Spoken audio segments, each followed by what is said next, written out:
Welcome back, everybody, to the Naval News segment. Today's Naval News comes at us from the drive/the WarZone, a story written by Mr. Thomas Nudick. He says, the new Chinese diesel-electric submarine breaks cover. The latest Chinese submarine design to emerge remains enigmatic, but still seems to utilize notably small hull. So this is a brand new submarine that's come out. It's probably the next generation or the next variant of the Type 39 Charlie. So we've gone through Type 39, Type 39 Bravo, Type 39 Charlie. The Type 39 Charlie was initially, when we first saw pictures of it a couple years ago, misidentified as the Type 41. So if you've heard of a Chinese conventional submarine called Type 41, that's also the Type 39 Charlie, which is what everyone agrees to call it today. So just to clarify some history, this is what appears to be the next Type 31 Charlie. Whatever we're going to call it, I don't know yet, but this is a brand new submarine coming out of China here. All right, from Thomas Nudick, he says, another new previously unknown Chinese submarine design has appeared, continuing the country's prodigious naval shipbuilding program. The emergence of the submarine comes after a new subclass of a conventionally powered type broke cover last year, and they revealed a highly intriguing sailless design 3 years ago before that, though there are no clear indications one way or another that any of these are directly related to each other. So video showing the new Chinese submarine underway, apparently taken during an early test, appear earlier today on social media. The submarine is a relatively small design, likely significantly smaller than the Type 39 Yuan class. Several iterations of which have appeared on H.I. Sutton, an author and expert on submarine warfare, estimates that the new submarine is around 160 feet long. That's very small compared to 250 feet of the Type 39 Alpha, right? So this may not even be a Type 39 at all. This may be a whole new type of submarine.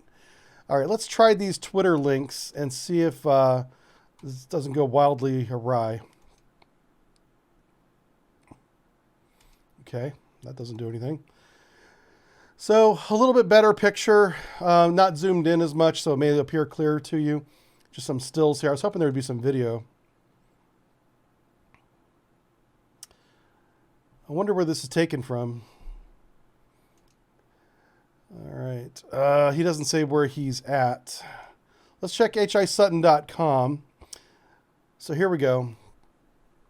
Olympics class. New mystery submarine class spotted in China. This is from yesterday, right?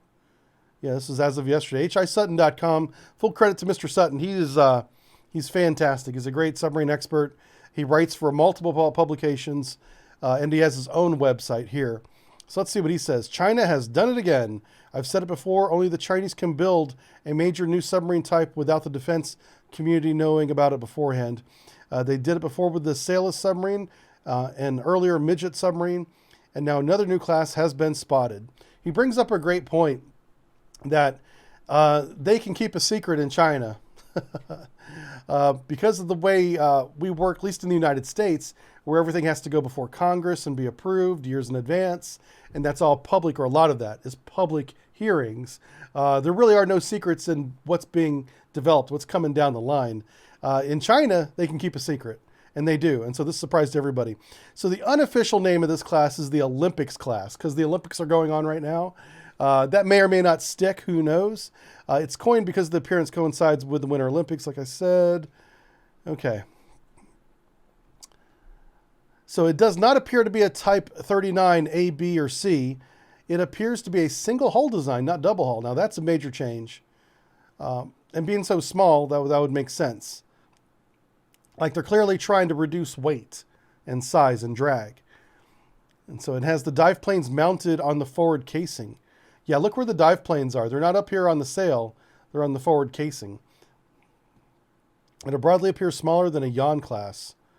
Only 40 to 50 meters long. Wow. The design appears to be a sailless submarine, except of course it has a sail. So they took the sailless submarine design and they stuck a housing on it to protect the periscopes, which is the sail. Okay, the sail is highly blended in with the base at an unusual profile, but not unlike some seen on models at the Chinese defense shows. For example, at CSIC MS 200 design. Yeah, and there is a Twitter post of that one. Let me see if we can... Oh, here's the video. Yay! Let's watch the video.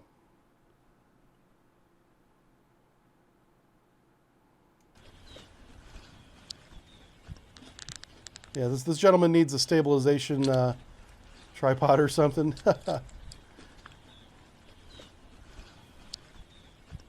The reason why I'm curious about where the photographer's standing right here as he takes this video is there is a resort hotel on an island in southern China where the hotel overlooks a naval base, a submarine base, one of the largest bases in China.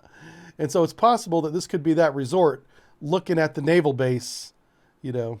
I don't know if that's what that is, but I'm curious if that's where, because that's a very popular place for people to go and take cameras and rent a room, right?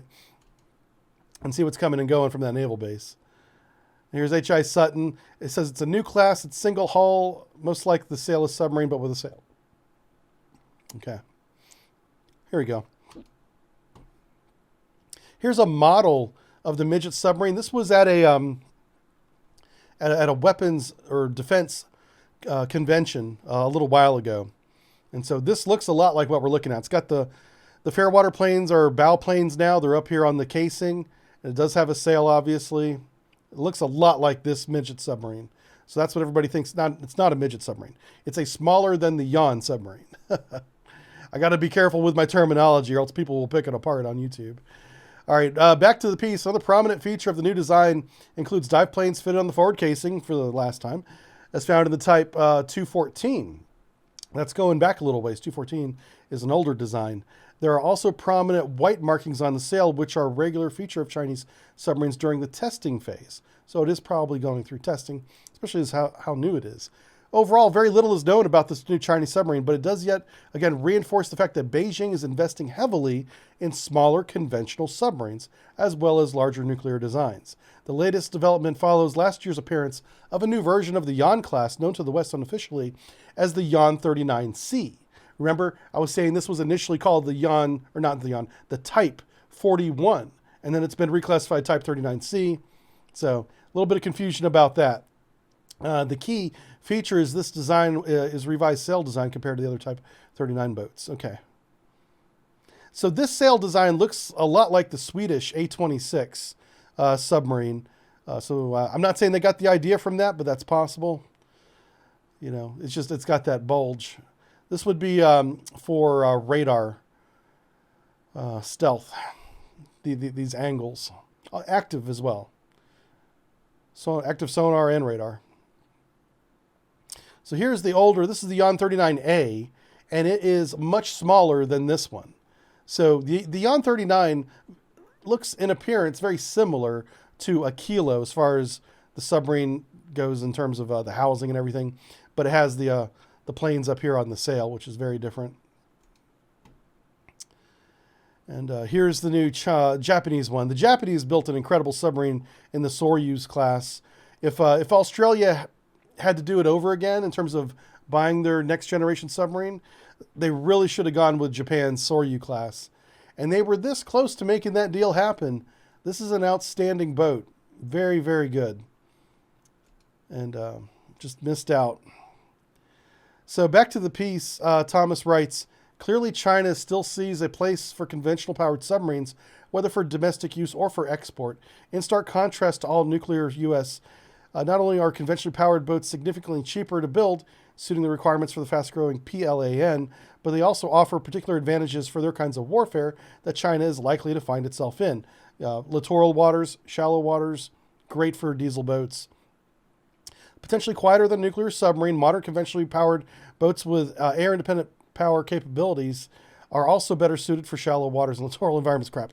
I'll just read from the piece because I'm speaking it and then he's repeating it. That's not the way it should be. It should be the other way around. In a report to U.S. Congress, Chinese naval modernization published last year is so the PLAN will field at least 25 Yan submarines. Wow. So that is and because they're conventionally powered, they can easily afford to do that. Yeah. Not all the designs may be the improved Yan Charlie, but there's going to be that. So brand new conventionally powered Chinese submarine out doing sea trials testing right now. And we'll continue to keep an eye on this. The fact that it's very small is interesting. It might be, if they have the right AIP installed, like the ones that they have on the, if they have the energy cells that Japan is using, it could be very, very fast because of its size. It's low weight, low drag, high power. That equates to high speed, but we don't know if that's the case yet. That's something we'll keep an eye out for. All right. So make sure you leave a comment down in the chat, and I'll see you there. Thanks for watching, everybody.